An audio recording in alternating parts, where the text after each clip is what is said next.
Pandian store சீரியல்ல அடுத்த வர எபிசோட்ல நம்ம சுகன்யா இருந்துட்டு நேரா பாண்டியனோட வீட்டுக்கு வராங்க. அவர் என்ன தப்பு பண்ணாருன்னு அவரை அந்த கேள்வி கேட்டு அனுப்பிச்சிருக்கீங்க. இங்க பாருங்க, இத்தனை வருஷமா உங்க கூட இருந்தாரே, அவருக்குன்னு நீங்க என்ன பண்ணீங்க? எதுவுமே இது வரைக்கும் அவருக்காக நீங்க பண்ணதே கிடையாது. உங்கள் பசங்களுக்கு மட்டும் ட்ராவல்ஸை வச்சு கொடுக்கறது, கவர்மெண்ட் வாங்கி கொடுக்கறது, அதுக்கு அடுத்தது என்ன, இந்த மளிகை கடையை சரவணனுக்கு எழுதி கொடுக்கறது, அவ்வளோதானே. அவருக்குன்னு நீங்கள் இது வரைக்கும் என்ன பண்ணியிருக்கீங்க? இத்தனை வருஷமாக உங்கள் கூட இருந்தாருல்ல, அவருக்குன்னு ஏதாவது உங்களால் பண்ணி கொடுக்க முடிஞ்சுதா? இல்லை.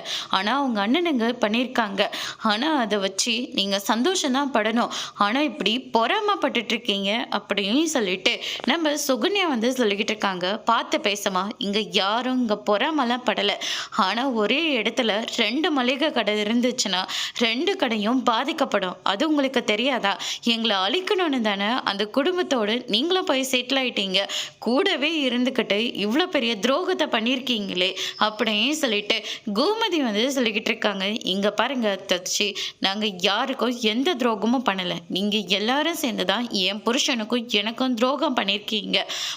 வாழ்த்தலைன்னா கூட பரவாயில்ல, ஆனால் அவரை கேட்கக்கூடாது கேள்வி அமைச்சிருக்கீங்க. 1000 ரூபாய் அவர் மேலே அநியாயத்துக்கு திருட்டு பழிய போட்டீங்க. அதை கூட அந்த மனுஷன் பெருசாகவே எடுத்துக்கல.